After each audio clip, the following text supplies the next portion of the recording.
नमस्कार, स्वागत है आपका। आप देख रहे हैं द न्यूज और मैं रानी गुप्ता आपके साथ। दिल्ली के सीएम अरविंद केजरीवाल इस वक्त शराब घोटाला मामले में सलाखों के पीछे हैं, तो वहीं उन्हें एक के बाद एक कई झटके लग रहे हैं। दरअसल उनकी पार्टी बिखरती हुई नजर आ रही है। इस बीच बड़ी खबर सामने आ रही है तमिलनाडु से, जहां पर आम आदमी पार्टी के दिग्गज नेताओं ने बीजेपी का दामन थाम लिया है। दरअसल आपको बता दें कि आम आदमी पार्टी के ओबीसी मोर्चा के प्रतिनिधियों ने बीजेपी के दिग्गज नेता के अन्नामलाई की मौजूदगी में बीजेपी की सदस्यता ग्रहण की है। इस बीच जिस तरीके से ये वीडियो सामने आए हैं और देखने को मिल रहा है कि यहां पर बड़ी संख्या में आम आदमी पार्टी के जो ओबीसी मोर्चा के प्रतिनिधि हैं, उन्होंने बीजेपी का दामन थाम लिया। तो इससे बीजेपी के नेताओं का यह कहना है कि तमिलनाडु में आम आदमी पार्टी के बीजेपी में शामिल हो जाने से जाहिर तौर पर बीजेपी की स्थिति और भी ज्यादा मजबूत हो रही है। सुनिए आम आदमी पार्टी के नेताओं के बीजेपी में शामिल होने पर बीजेपी नेताओं ने क्या कहा। ஏற்கனவே முன்னாள் சட்டமன்ற உறுப்பினர்கள் பல்வேறு கட்சிகள்ல நம்ம கட்சியில் இணைஞ்சிருக்காங்க. முன்னாள் நாடாளுமன்ற உறுப்பினர்கள் நம்ம கட்சியில ஜாயின் பண்ணிருக்காங்க. இன்னைக்கு ஜாயினிங் ப்ரோக்ராம் வந்து ஆம் ஆத்மியோட OBC total team state Tamil Nadu state மட்டும் இல்ல டோட்டல் டிஸ்ட்ரிக்ட் வைஸ் பிரசிடென்ட்ஸும் இன்னைக்கு தலைவர் முன்னாடி ஜாயின் பண்ணிருக்காங்க. இது ஒரு மகிழ்ச்சியான மாற்றம். தமிழகத்தில் இன்றைக்கு பாஜகவை தேடி அண்ணா திராவிட முன்னேற்ற கழக முன்னாள் சட்டமன்ற உறுப்பினர்கள் வர்றாங்க, திமுக இருக்கிற முன்னாள் தலைவர்கள் வர்றாங்க. இன்றைக்கு ஆம் ஆத்மி போன்ற கட்சிகளும் அந்த கட்சியினுடைய தலைமை மாறுபட்ட வழியில செல்றாங்க. அவங்க கட்சி ஆரம்பிச்ச நோக்கம் இன்றைக்கு மாறிடுச்சு. அவரே இன்றைக்கு ஊழல்ல சிக்கி சிறைச்சாலை இருக்கக்கூடிய அளவுக்கு இருக்கிறதுனால நம்ம அவங்கள நம்பி தமிழ்நாட்டில் மக்களுக்காக சேவை செய்ய முடியாது. மாற்றம் தரக்கூடிய கட்சி பாஜக தான், மாநில தலைவர் அண்ணாமலை தான் அப்படிங்கிற நம்பிக்கையில மோடி அவர்களுடைய அந்த வெற்றிகரமான 3வது தொடர் ஆட்சியில அவங்க நம்மள இணைச்சுக்கிறாங்க. தமிழ்நெஞ்சம் சரவணன் எல்லா வழக்கறிஞர் சகோதரி எல்லாருமே இங்க வந்திருக்காங்க. எல்லாம் ஆளுக்கு ஒரு பிளேஸ்ல வந்திருக்காங்க. இப்ப திருப்பத்தூர்ல வந்திருக்காங்க, மதுரையில இருந்து வந்திருக்காங்க. அந்த ஆம் ஆத்மியோட டோட்டல் ஓபிசி டீம் இன்னைக்கு வந்திருக்கு. நிச்சயமா எதிர்பார்க்கலாம். நிச்சயம் அதுக்கான பல பேர் தொடர்புல இருக்காங்க. இங்க இருக்கிற கேலி கூத்துக்கள், அரசியல் கேலி கூத்துக்கள் எல்லாம் பார்த்துக்கிட்டு தான் இருக்காங்க. பாஜக தலைநிமிர்ந்து செல்கிறது. அதனால எல்லா ஒரு தமிழகத்தில் அரசியல் மாற்றம் வேணும்னு நினைக்கிற எல்லா கட்சியினுடைய முக்கிய பொறுப்பாளர்களும் பாஜகவில் தங்களை இணைப்பதற்கு தயாரா இருக்காங்க. நிச்சயமா அதுதானே நம்ம அடுத்த இலக்கே அதுதானே. இப்ப இன்னைக்கு வந்து முன்னாள் முதலமைச்சர் எடப்பாடி பழனிசாமி சொல்றாரு, ஏதோ ஓட்டு சதவிகித கணக்கு சொல்றாரு. நாங்க போன முறை 18.46% வாங்கியிருந்தோம். இந்த முறை பாருங்க நாங்க 20.46% வாங்கிட்டோம். நாங்க 2% கூடி இருக்கோம்னு சொல்றாரு. பாஜக போன முறை 3.6% வாங்கி இருந்துச்சு. இந்த வட்டம் 11.28% வாங்கியிருக்கோம். ஆனா அதுல வேடிக்கை என்னன்னா, முன்னாள் முதலமைச்சர் சொல்வது கடந்த முறை 20 இடங்கள்ல தான் போட்டியிட்டார். இந்த முறை 35 இடங்கள்ல போட்டிட்டு இருக்காரு. 20 இடங்கள்ல போட்டியிடும் போது 18.46, 35 இடங்கள்ல போட்டியிட்டா என்ன வாங்கியிருக்கணும்? 31% வாங்கியிருக்கணும். 11% கம்மியா வாங்கியிருக்கிறார். இது அவங்களுடைய வீழ்ச்சி. 10% ஓட்டுகளை இழந்திருக்கிறாங்க. அதே மாதிரி திமுக 7% ஓட்டுகளை இழந்திருக்கிறாங்க. ஆனா பாஜக 8% அதிகமாகிருக்கிறது குறைந்த இடத்துல போட்டியிட்டு. இது 39 இடத்துக்கு சராசரி பார்த்தோம்னா தான் இந்த 11.28.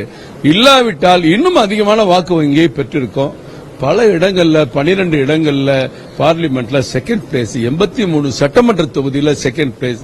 சென்னையில ஆவரேஜ் 22%, நீங்க தென் சென்னையில 26.48, மத்திய சென்னையில 23. அந்த மாதிரி எல்லா இடங்களிலும் மிகப்பெரிய ஒரு 3 மடங்கு வாக்கு அதிகரித்திருக்கிறது. அதாவது மக்களும் பாக்குறாங்க. இது ஒரு பெரிய வெற்றிகரமான பயணம். 26 நோக்கி போறதுக்கு கட்சி நிர்வாகிகளுக்கு மிகப்பெரிய உத்வேகம், உற்சாகம் ஏற்படும். என்னோட பேர் தமிழ்நெஞ்சம். மாநில ஓபிசி பிரிவு தலைவர் ஆம் ஆத்மி கட்சியில் இருக்கேன். ஏன் நான் பாஜகவை தேர்ந்தெடுத்தோம்னா, பாஜக வந்து ஓபிசிக்காக நேஷனல் பேக்வர்ட் கமிஷனுக்கு அரசியல் அந்தஸ்து கொடுத்துள்ளது. சுதந்திரத்துக்கு பிறகு யாருமே இந்த மாதிரி ஒரு அந்தஸ்தை கொண்டு வரணும்னு நினைக்காத போது ஒரு அந்தஸ்து கான்ஸ்டிடியூஷன்ல ஆர்டிகிளே இன்க்ளூட் பண்ணி நேஷனல் பேக்வர்ட் கமிஷனுக்கு அங்கீகாரம் கொடுத்திருக்காங்க.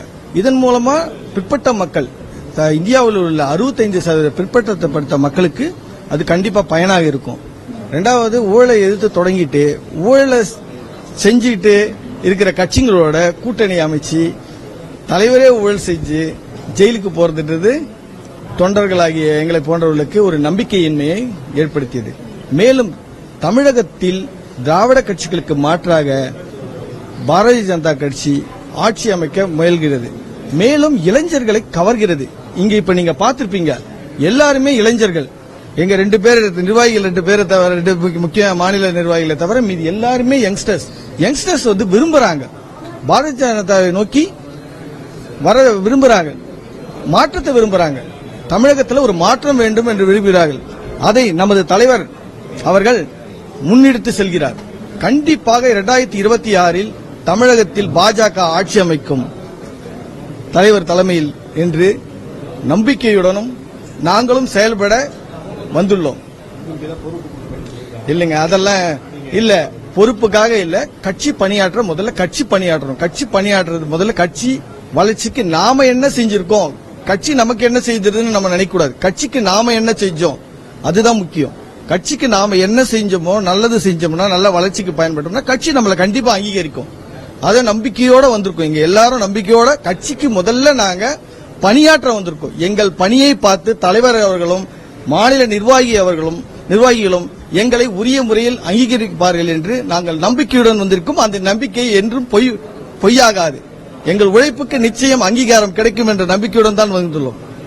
वहीं दूसरी बड़ी खबर की बात करें तो आपको बता दें कि ईडी ने अपना चार्जशीट जो है वो कोर्ट में दायर किया है। ऐसे में इस चार्जशीट में कई सारे खुलासे किए गए हैं, जिसमें अरविंद केजरीवाल को शराब नीति का मुख्य सरगना बताया गया, तो वहीं उन्हें 37वें नंबर का आरोपी भी बताया गया है। इसी के साथ ही 38वें नंबर पर आम आदमी पार्टी को भी आरोपी बनाया गया है। यानी कि अरविंद केजरीवाल तो आरोपी बने ही हैं, लेकिन उनकी पार्टी को भी ईडी की ओर से नहीं बख्शा गया है। इसी के साथ ही आपको बता दें कि इस चार्जशीट में बताया गया है कि कैसे इस स्कैम के पैसों को, यानी कि शराब घोटाला में जो पैसे हाथ लगे हैं उनका इस्तेमाल आम आदमी पार्टी ने चुनावी कैंपेन के लिए किया है। दरअसल जब ये बात सामने आया तो आम आदमी पार्टी पूरी तरीके से बौखलाई हुई है और इसे एक राजनीतिक षड्यंत्र करार दे रही है। इस बीच आम आदमी पार्टी के नेता संदीप पाठक का भी रिएक्शन सामने आया है, जिन्होंने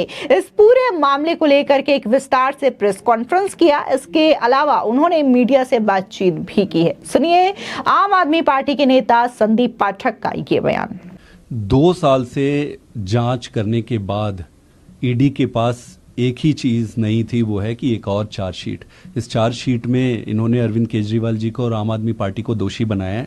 मैं आपको बता दूं कि पीएमएलए के स्पेशल कोर्ट ने अभी 20 जून को ही इन सारे पॉइंट्स को बड़े स्पष्ट तरीके से बता दिया था कि पहला, कोई एक चवन्नी की रिकवरी नहीं हुई है, ईडी मैलाफाइड इंटेंट से काम कर रही है, इस पे गोवा में कोई पैसा खर्च नहीं हुआ है, और ईडी जो ये पूरा केस बना रही है वो एक पक्षपातपूर्ण तरीके से बना रही है। ना इसमें 100 करोड़ की बात है, ना 40 करोड़ की बात है, ना एक चवन्नी की बात है, ना इसमें अरविंद केजरीवाल का रोल है, ना पार्टी का कोई रोल है। जब कोई क्राइम हुआ ही नहीं कहीं पर, तो फिर अक्यूज होने का कोई पॉइंट बनता नहीं है। हो क्या रहा है ये समझने वाली बात है। हो ये रहा है कि भारतीय जनता पार्टी ने एक सर्कस रचा है, एक पिक्चर बना रही है। इसका डायरेक्शन ये अपने ऑफिस में, दफ्तर में करते हैं, उसका स्क्रिप्ट ये ईडी को दे देते हैं, और ईडी ये रियलाइज किए बिना कि वो आम आदमी पार्टी का नुकसान नहीं कर रही है, देश का नुकसान कर रही है, ईडी ये रियलाइज किए बिना इस सर्कस का हिस्सा बन गई है। और आज ये जो चार्जशीट फाइल किए, कोर्ट ने ऑर्डर में बड़े स्पष्ट तरीके से पूरे देश के सामने और जनता के सामने है ये ऑर्डर, मैं चाहूंगा कि सभी इसको पढ़े। इसमें स्पष्ट तरीका से लिखा हुआ है कि कोई एक चवन्नी का कहीं पे कोई ईडी ने सबूत नहीं दिया है, और जब सबूत दिया नहीं है तो फिर आप कैसे किसी को गिरफ्तार कर सकते हो। लेकिन भाई मनोज तिवारी जो कहेंगे वो सही होगा कि कोर्ट जो कहेगी वो सही होगा। कोर्ट के ऑर्डर दुनिया के सामने है। कोर्ट अपने ऑर्डर में स्पष्ट ये करती है कि इस पे 1 रुपए का भी ईडी ने कोई सबूत नहीं दिया है, इस पे कहीं खर्च होना, कहीं कुछ होना, कहीं कोई सबूत नहीं है। फिर दिक्कत क्या है? सवाल मैं कह रहा हूं वर्सेस मनोज तिवारी कह रहे हैं, उसका नहीं है। सवाल जो कोर्ट कह रही है उसको तो ये माने। अब आप देखो कि जून में कोर्ट के जो ऑर्डर आए उसके बाद इन्होंने चार्जशीट फाइल की है, तो इस चार्जशीट को फाइल करने के लिए क्या इनके पास कोई और सबूत है? क्या कोई सबूत आया है? जो कि नहीं आया है। जब सबूत नहीं है, नया सबूत नहीं है, तो जो सबूत आपने दिए थे 2 साल में, जो आपने जो भी इकट्ठा किया था, उन्हीं सबूतों के आधार पर तो कोर्ट ने वो ऑर्डर दिया था। तो आप कोर्ट के ऑर्डर को मानने तैयार नहीं हो। आप तानाशाही के इस लेवल पे पहुंच गए हो कि आप ना कोर्ट को मानते हो, ना जज को मानते हो। आपको बस अपनी पिक्चर बनानी है, अपनी राजनीति करनी है, तो इसका तो कोई उत्तर नहीं हो सकता। आपको बता दें, दरअसल दिल्ली आबकारी नीति से जुड़े मनी लॉन्ड्रिंग मामले में सीएम अरविंद केजरीवाल की मुश्किलें कम होने का नाम नहीं ले रही हैं। ईडी ने अरविंद केजरीवाल पर गंभीर आरोप चार्जशीट दायर की है, जिसमें ईडी ने सीएम केजरीवाल को मुख्य साजिशकर्ता बताया है। इसके साथ ही चार्जशीट में यह दावा किया गया है कि उन्हें रिश्वत के पैसे के इस्तेमाल की जानकारी थी, वो भी इसमें शामिल थे।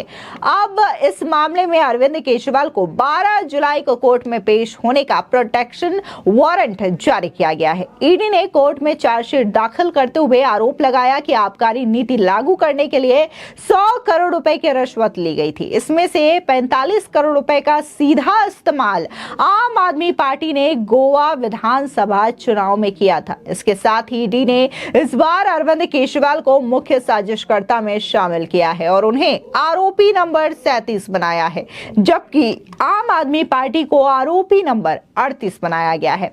बता दें कि ईडी ने इस साल मई में अरविंद केजरीवाल के करीबी विनोद चौहान को भी गिरफ्तार किया था। ईडी ने दावा किया है कि विनोद चौहान गोवा चुनाव के लिए हवाला से 45 करोड़ रुपए भेजने के लिए सीधे जिम्मेदार हैं और जब पैसा गोवा पहुंचा तो उन्हें चनप्रीत सिंह ने मैनेज किया। चार्जशीट में दावा किया गया है कि अरविंद केजरीवाल के करीबी विनोद चौहान का हवाला कारोबारियों से काफी गहरा नाता है।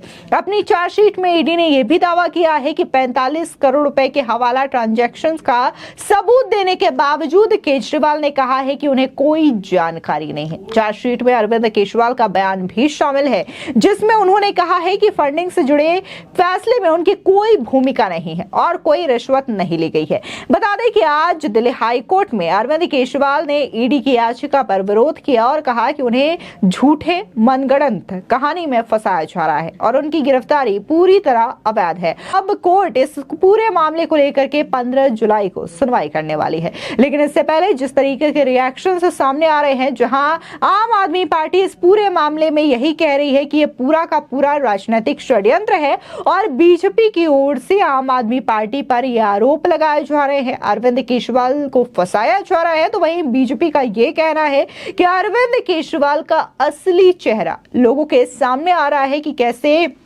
न सिर्फ उन्होंने दिल्ली की जनता को एक के बाद एक फ्री का शराब पिला करके उनकी जिंदगियों को तहस नहस किया, बल्कि कैसे रिश्वत की कमाई की और इसके बाद इन्हीं पैसों का उपयोग उन्होंने गोवा के इलेक्शंस में किया और अब तो पूरी की पूरी आम आदमी पार्टी को भी आरोपी बना दिया गया है। इसी के साथ ही आपको बता दें कि फिलहाल आम आदमी पार्टी का यही कहना है कि ये सिर्फ और सिर्फ एक मनगढ़ंत कहानी है। आपको बता दें, जहां इस पूरे मामले को लेकर के लगातार आम आदमी पार्टी के नेता बयानबाजी कर रहे थे, अपनी अपनी प्रतिक्रियाएं दे रही थी, तो जब से अरविंद केजरीवाल सलाखों के पीछे गए हैं, तब से अब उनकी पत्नी सुनीता केजरीवाल भी फ्रंट रो में नजर आ रही हैं और वो लगातार केंद्र की बीजेपी सरकार पर हमला बोलती हुई भी दिखाई दे रही हैं। फिलहाल इस पूरे मामले को लेकर के आपकी क्या राय है, हमारे कमेंट सेक्शन में जरूर बताएं। धन्यवाद।